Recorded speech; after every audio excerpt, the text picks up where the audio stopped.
How do you respond to the concept that not telling someone, an employer, about your past constitutes lying? I've experienced that in both avenues of not disclosing it and disclosing it. Some of the outcomes of me not disclosing it, I was able to get the job at first. I was very good at the job. Uh, I got promoted to manager. As soon as I was promoted to manager, I was fired because they don't do background checks until you receive a management position, and that's when they found out that I had this felony. And so I found that kind of taught me, maybe, well, that obviously didn't work. And what ended up happening once my story kind of evolved and I had came full circle, by telling the story, I've actually had some employers with a little bit of paperwork to back it up, obviously, that their exact answer to me was, wow, that's almost never better than not getting in trouble at all. So I do try to help people understand that owning it is the best way to go about it. I can see the argument of how they feel like that was lying, but do I define it as lying? No, I see it as surviving. Okay. Now, has this impacted your immediate family? In what ways? I'm sure it has. Completely. Like it impacted the fact that I wasn't able to get certain jobs, which caused my recidivism, and I was obviously going to go back to what I was doing because I couldn't provide for my family. So by me not feeling like I was included with something, I was constantly reaching out to any type of group or anything that would accept me because I'm no longer a state citizen. I'm no longer American. What am I? And by going through that, it allowed me to re-enfranchise myself not only to a group, but to an idea that I'm just like you. Right.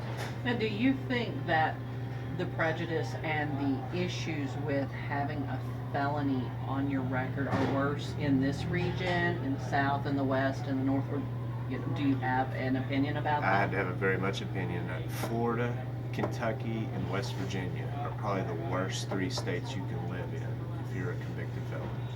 And they are, the other states already have laws to where you can vote whenever you serve out your time. There's already expungement bills in that time. Our state in Kentucky is so far behind on how to stop these people from going back to jail and how to re-enfranchise these people to be successful contributing citizens.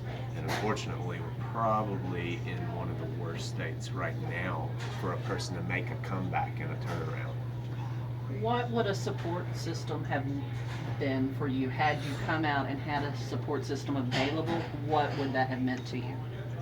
To just feel like I wasn't out there on my own, and for somebody to tell me that there was hope, because your only answer is no, there's nothing you can do about it. And like some people say is, people are like, well, why don't you just go get it taken off your record? They have no idea that this is a scarlet letter around your neck that you have to wear for the rest of your life, and the state is forcing you to live in a civil purgatory until somebody cares about you enough to get you out of there. And unfortunately, all these people are just stuck there, and it's costing us money, it's costing us time, it's costing us putting these people back in prison, and when these people could be contributing tax-paying citizens, you know what I mean? And whenever I was the first person to get that off my record, and I saw how immediately I could get a job, it was almost like, oh my God, it was like, nothing changed about me, you know what I mean? But when your government says, look, we don't even trust this person to vote, then why would a person of that government trust them to work in their business that they have their whole life invested in? So I can understand why businesses don't hire people that are felons, because the state's saying, well, we don't even trust them to pick their own leaders.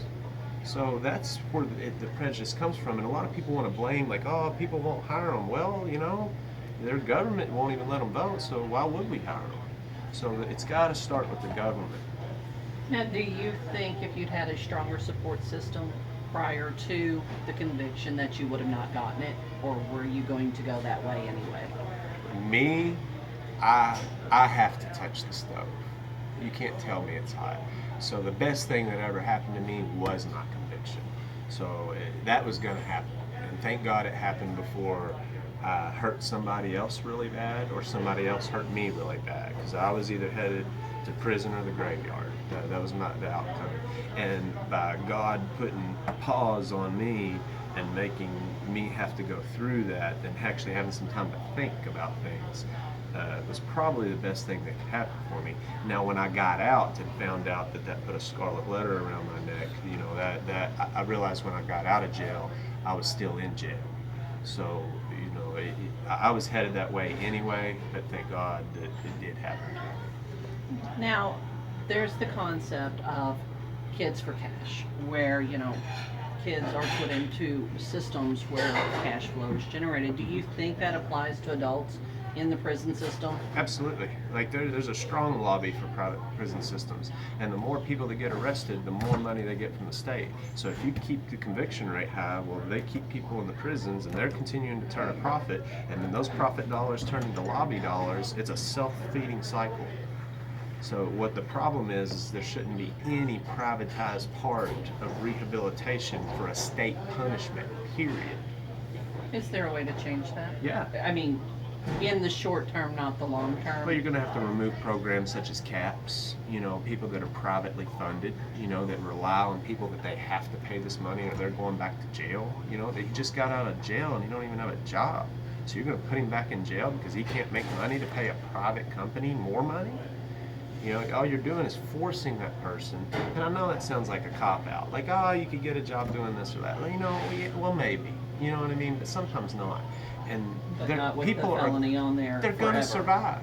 And unfortunately, if that's all that's what you're going to do. Because if you're a good, strong human being, that means you adapt and overcome. And unfortunately, sometimes people's environments causes them to adapt and overcome in directions that most people don't deem acceptable.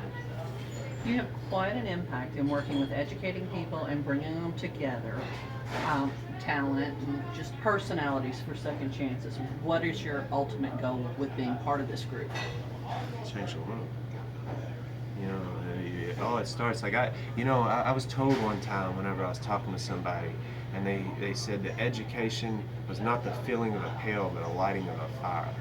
And I didn't know what that meant at first, but after I started seeing me light other people's fires and realizing I just wasn't filling their bucket, and then they began to burn, and then I watched it spread like a fire going uphill. Oh, you talking about getting high, and that to me is how you make incorporate change, is because when you can teach someone else to go change 2 other people, you don't even know where we're in. It's like a butterfly effect, And that to me is the most amazing part. And yeah, I hope it helps Second Chances. And Second Chances is going to be everything that makes that movement. But I would do this if there was nothing. And this is just when I was in that courtroom and they made that decision on me for me to be the first person to get that chance. I'm not the type of person to leave somebody behind. And I agreed to go back and get everybody. I'm not going to stop until I do. Is there anything you would want anyone to know that's not out there? Just because you're a very open person, but is there anything that you feel like, yeah, I've said my message, but I want to say this too? I'm scared just like they are. And that doesn't really come out when people really meet me. They're like, man, I wish I could be brave like you. Man, I wish I could own it like you. Man, I wish I could tell people that like you. But I get nervous and I get scared just like everybody else. So I'm no better than anybody else. I'm no stronger than anybody else. I get knocked down just like they do. And people have a tendency to sometimes put me on a pedestal in this situation. And I just wish people knew more that I was just more like them and I'm not the exception. That I'm just like you, and you can do exactly what I did as long as you don't agree to accept the answer no. These people are not easily defeated, but they are far from invincible, and if you would just keep getting up, just fall forward, just fall forward. But that's what I would want people to know most about me is there's nothing special about me.